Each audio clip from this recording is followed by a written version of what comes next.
Hello বন্ধুরা, আজকে আমরা রান্না করব গাঠি কচুর দম। তার জন্য কড়াইতে তেল দিয়েছি, সাদা জিরে শুকনো লঙ্কা ফোড়ন দিলাম,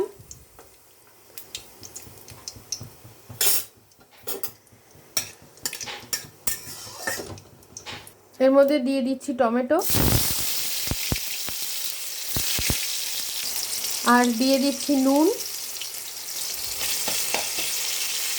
টমেটোটা নরম হয়ে গেছে নুন দেওয়ায়।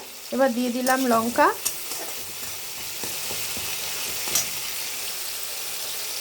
আর এটার মধ্যে একটু মিষ্টি আর লঙ্কা গুঁড়ো, জিরে গুঁড়ো, হলুদ গুঁড়ো গোলানো আছে দিয়ে দেবো।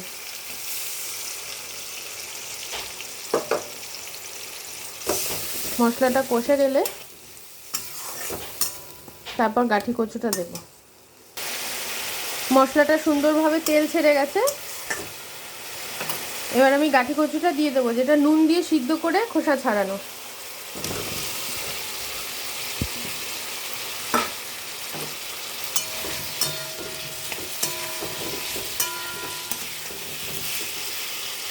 বড়গুলো কেটে দিয়েছি, একটা রয়ে গেছিলো।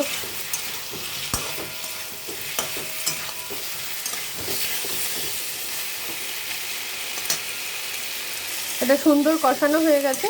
এবার আমি হালকা একটু গরম জল দিয়ে দেবো।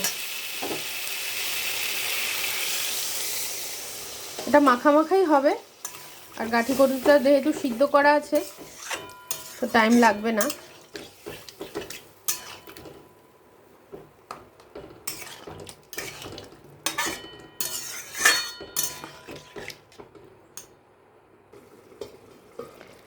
দেখো বন্ধুরা, এটা অলরেডি ডান।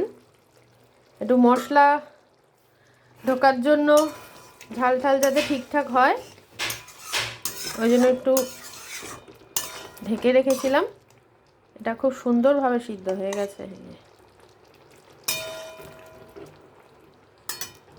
এটার মধ্যে আমি একটু ভাজা জিরে গুঁড়ো, শুকনো খোলায় নাড়া যেটাকে বলে, একটু ছড়িয়ে দিলাম ফ্লেভারের জন্য, একটু স্বাদও হবে। এবার নামিয়ে নেব।